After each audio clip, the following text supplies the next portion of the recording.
내 주의 보혈은 정하고 정하다 내 죄를 정케 하신 주 나루라 하신다.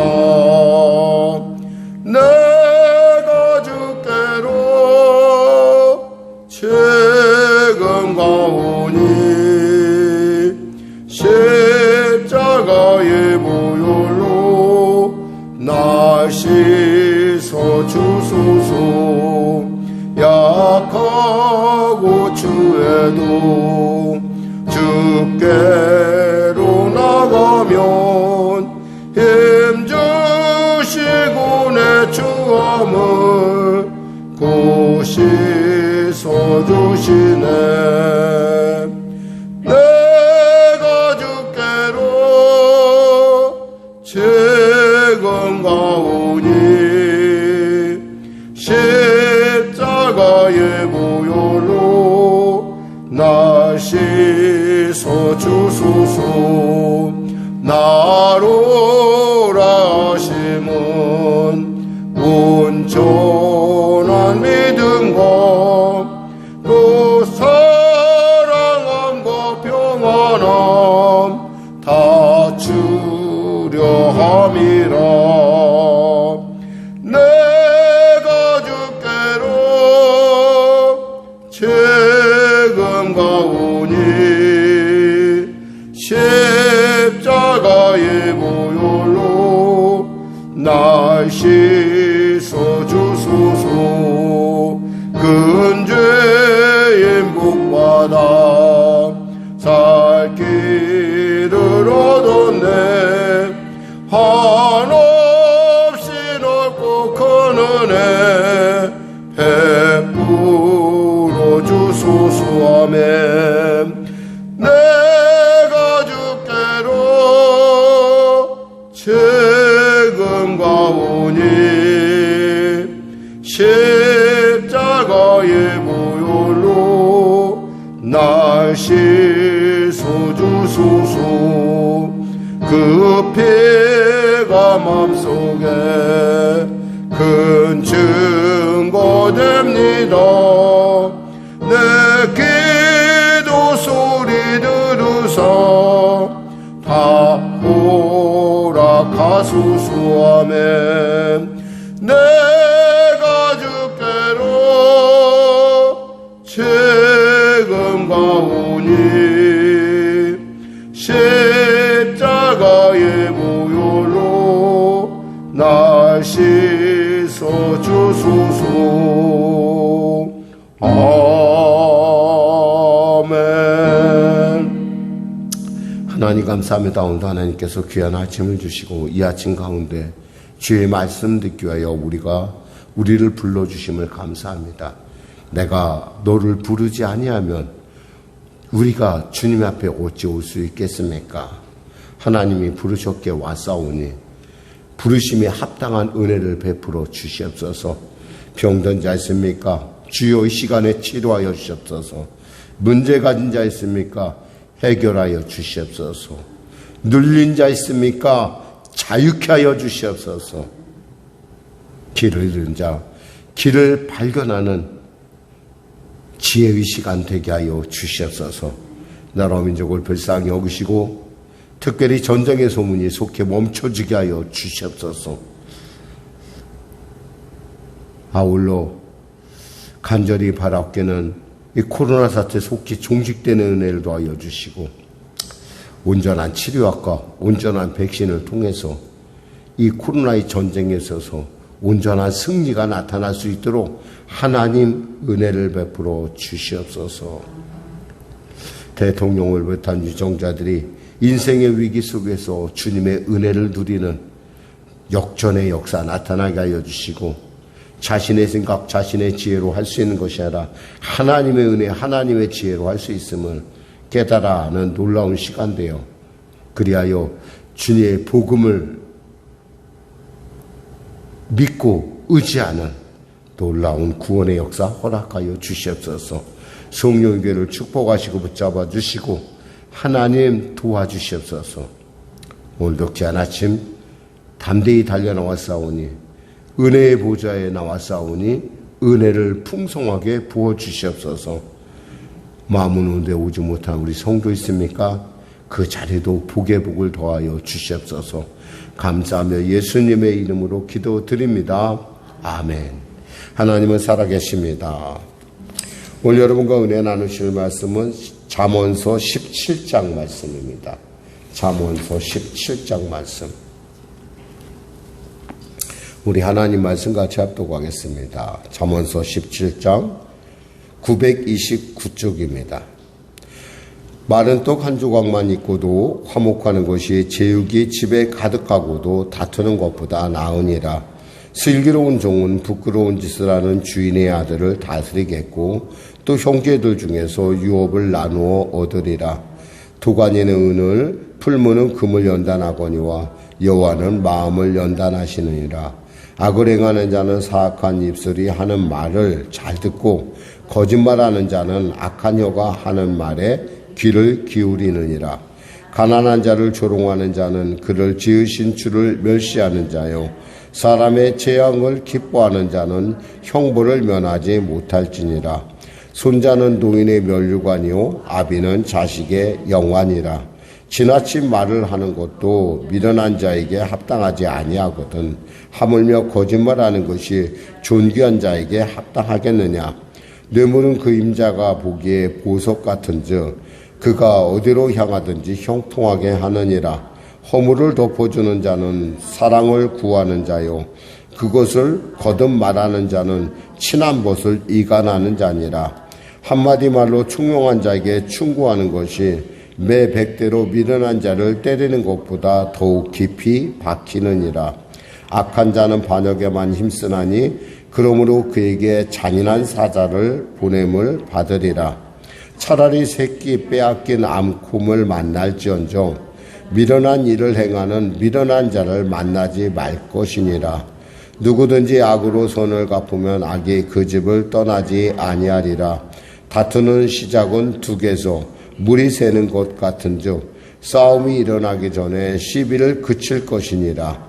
악인을 의롭다 하고 의인을 악하다 하는 이 두 사람은 다 여호와께 미움을 받느니라. 미련한 자는 무지하거늘 손에 값을 가지고 지혜를 살해하면 어찌민고. 친구는 사랑이 끊어지지 아니하고 형제는 위급한 때를 위하여 낳느니라. 지혜 없는 자는 남의 손을 잡고 그의 이웃 앞에서 보증이 되느니라. 다툼을 좋아하는 자는 죄가를 좋아하는 자요 자기문을 높이는 자는 파괴를 구하는 자니라. 마음이 굽은 자는 복을 얻지 못하고 혀가 패역한 자는 재앙에 빠지느니라. 미련한 자를 낳은 자는 근심을 당하나니 미련한 자의 아비는 낙이 없느니라. 마음의 즐거움은 양약이라도 심령의 근심은 뼈를 마르게 하느니라. 악인은 사람의 품에서 뇌물을 받고 재판을 굽게 하느니라. 지혜는 명철한 자 앞에 있거늘 미련한 자는 눈을 땅 끝에 두느니라. 미련한 아들은 그 아비의 근심이 되고 그 어미의 고통이 되느니라. 의인을 벌하는 것과 귀인을 정직하다고 때리는 것은 선하지 못하니라. 말을 아끼는 자는 지식이 있고 성품이 냉철한 자는 명철하니라. 미련한 자라도 잠잠하면 지혜로운 자로 여겨지고 그의 입술을 닫으면 슬기로운 자로 여겨지느니라. 아멘. 보통 우리는 잠언을 생각하면은 필요에 의해서 내가 필요해서 읽고 필요해서 은혜를 나눈다 이렇게 생각하는데 잠언은 글자 그대로 하나님의 말씀입니다. 우리 예수님께서 늘 말씀하시듯이 내가 너에게 한 말이 영요 생명이라는 그 말씀처럼 그러니까 우리가 잠언을 단순하게 어떤 내 삶의 지식을 얻기 위한 어떤 수단이다 내지는 어떤 처세술이다라고 여기면은 정말 이 잠언서를 주신 하나님의 그 깊은 하나님의 그 사랑을 우리가 온전하게 누릴 수가 없어요. 그냥 이 자체가 내게 주신 하나님의 말씀이고 그냥 이대로 나는 받아들인다라고 하는 어떤 그런 마음의 결단이 있으면 이 말씀 한 절 한 절이 여러분에게 살아서 여러분의 삶을 복되고 윤택하게 한다는 거예요. 특히 오늘 1절에 보면 마른 떡 한 조각만 있어도 화목하는 것이 제육이 집에 가득하고도 다투는 것보다 나으니라 이렇게 돼 있어요. 이 제육이라는 말은 제바흐라는 히브리 단어인데 이게 뭐냐면 그 제물이란 뜻도 있어요. 그러니까 우리가 이스라엘 사람들이 이제 화목 제물 하나님께 드리면 그 고기를 일부를 이제 제사장에게 주고 또 사람들과 나누는 또 것을 우리가 알 수 있어요. 그러니까 그런 제물이 그러니까 흔히 말해서 하나님께 드리고 또 그리고 남은 그리고 우리가 하나님께 축복받은 제물이 많다라는 그런 의미예요. 사실 이 말을 우리가 그냥 심상하게 받아들일 수 있었는데 사실은 솔로몬의 어떤 그 하루의 규모의 그 소모되었던 그 소라든가 양이라든가 뭐 닭이라든가 이런 거 생각하면 어떤 날짐승들 생각하면 이것이 얼마나 어마어마하게 풍성한 것인가라는 걸 알 수 있어요. 반대로 있잖아요. 마른 떡 한 조각이라는 것은 사실은 정말 이제 수분이 다 증발해서 먹을 것 없는, 먹기에 좀 어려운, 그럼에도 불구하고, 그러니까 한마디로 말해서 절대 부족한 상태라는 거죠. 그런데도요, 그것보다 더 중요한 것이 있다고 한다면 그것이 뭐라면 화목이라는 거예요. 화목하면 마른 떡 한 조각을 같이 나눠도 행복하지만 화목하지 않으면 아무리 풍성한 아무리 좋은 조건을 갖고 있다 하더라도 그것이 별로 좋지 않다라는 말이에요. 그래서 오늘날 사람들이 오늘날 그 많은 사람들이 주객이 전도된 어떤 삶을 살 때 우리가 정말 가정이라는 것, 그리고 집에서 우리가 추구해야 될 것이 무엇인가, 무엇보다도 화목이라는 거예요. 근데 사람들이, 집을 어떤 요즘 같이 이제 영끌이라는 말이 있더라고. 영혼의 끝까지 끌어내서 그래서 집을 산다라고 하는데 요즘 막 이자가 막 올라가니까 아주 굉장히 힘들겠더라고요. 그러다 보니까 어떻게 보면 집 때문에 이혼하는 사태가 있어요.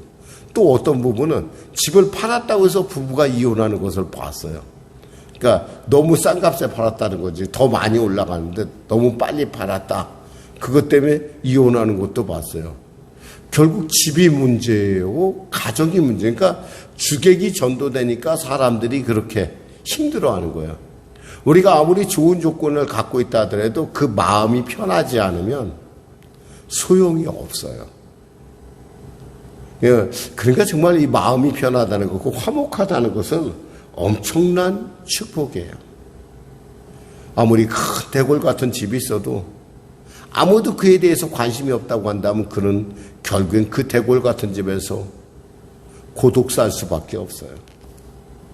그러나 비록 대궐 같은 집은 아니라 할지라도 가정에 화목이 있다고 한다면 그는 그 화목 가운데서 사람들의 관심 가운데서 그는 하나님 나라에 이룰 수 있다라는 것이죠. 사실 많은 사람들이 그러한 이 물질 때문에, 이 돈 때문에 많은 문제가 발생하는 것을 알 수 있어요. 그런데 돈이 행복을 살 수는 없다라는 거예요.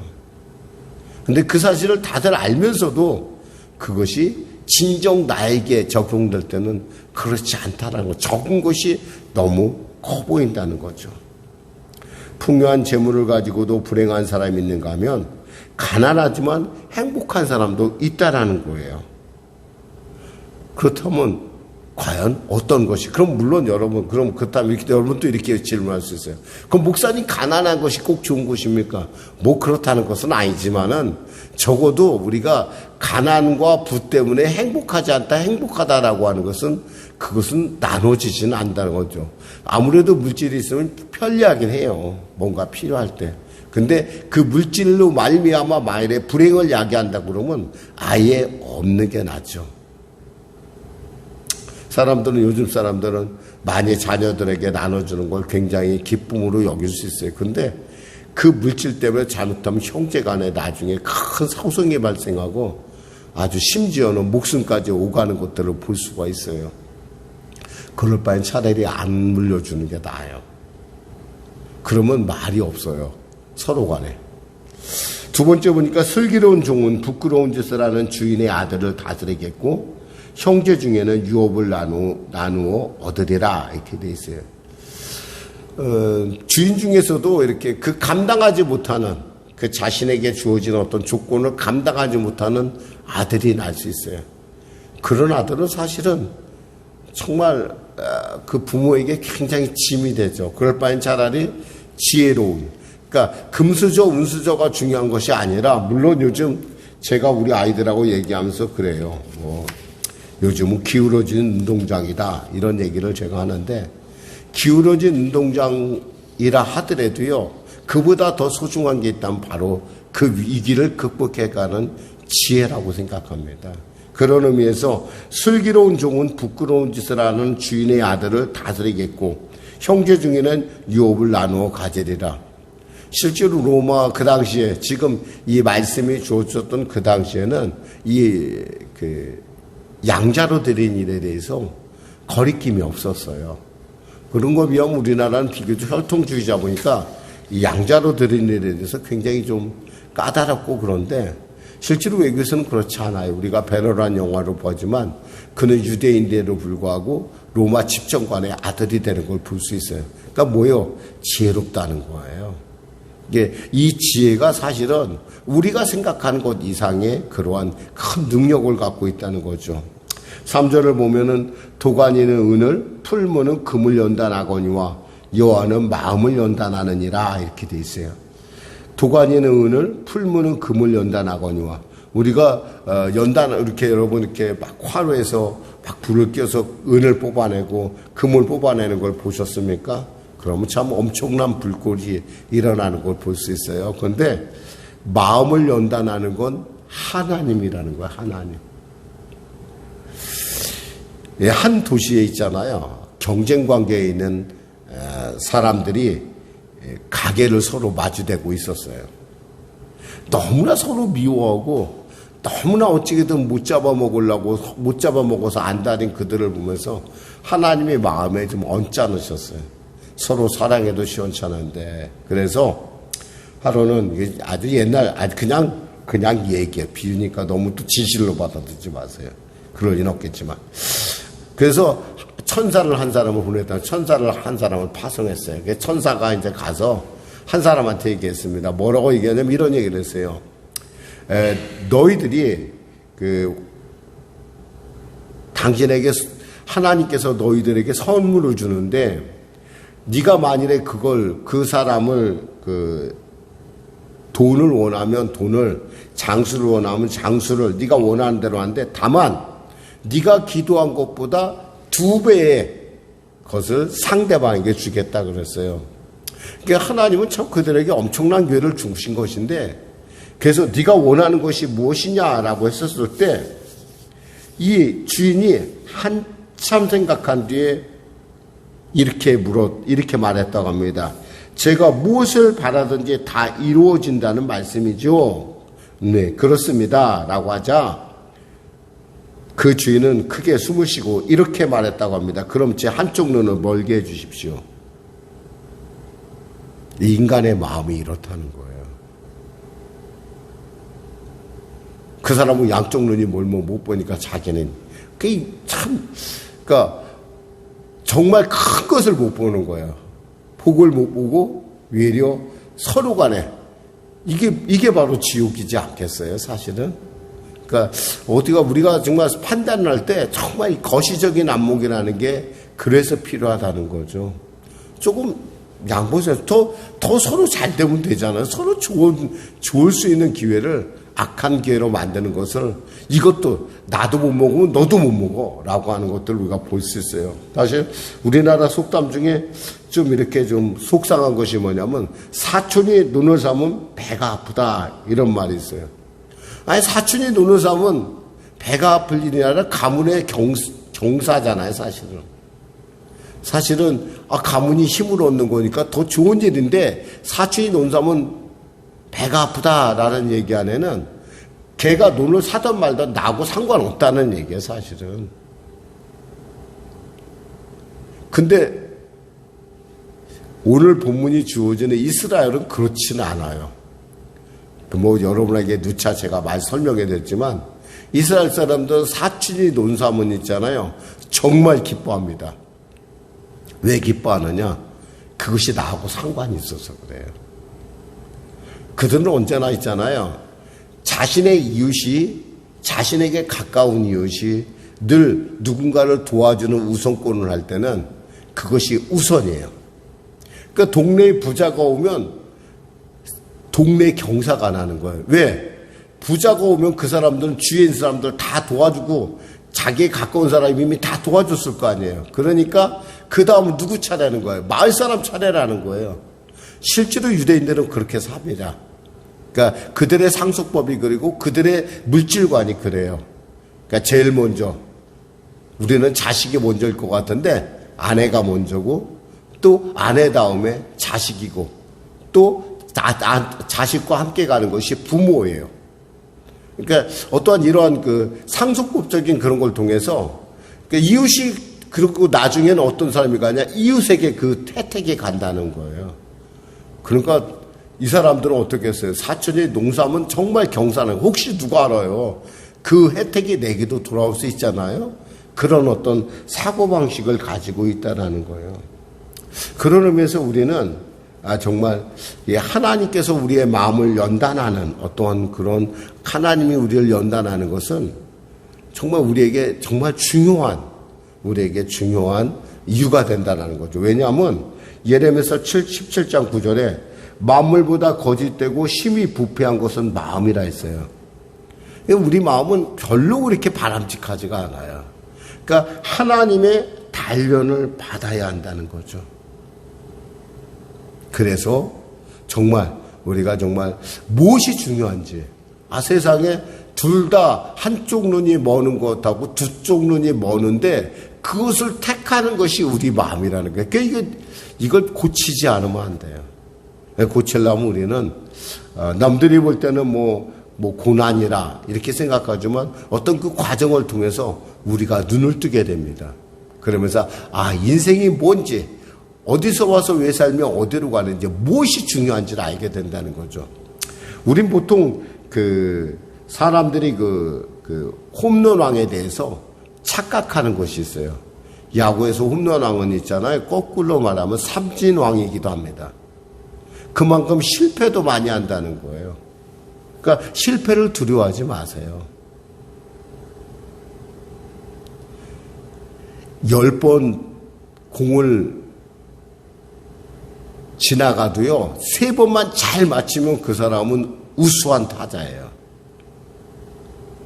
그러니까 너무 그것이 아니라 과정 가운데 배울 줄 알아야 된다는 거예요. 그래서 여러분의 인생에 절대 한순간도 허비되지 말아야 한다는 겁니다.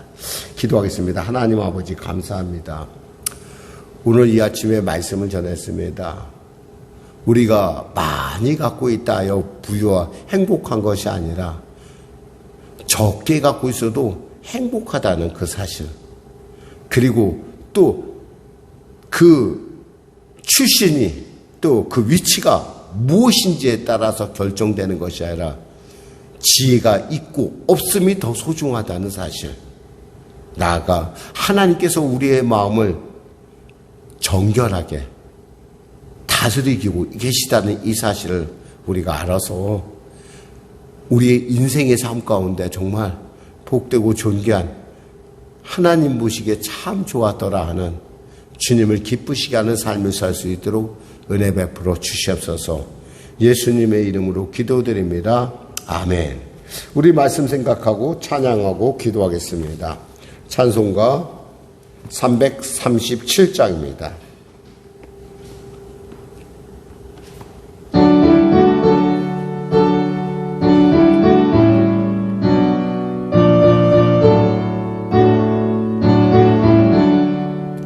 내 모든 시험 무거운 짐을 아래이면 근심에서의 날 돌아보사 내 근심 모두 맡으시네.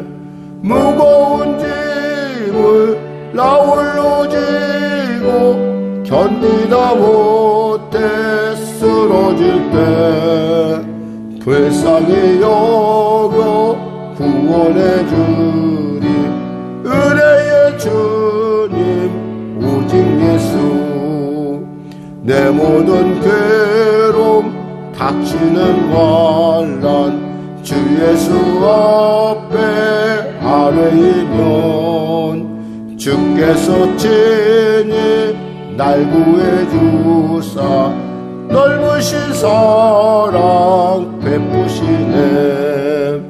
무거운 짐을 나 홀로 지고 견디다 못해 쓰러질 때 불쌍히 여겨 구원해 주리. 은혜의 주님 오직 예수.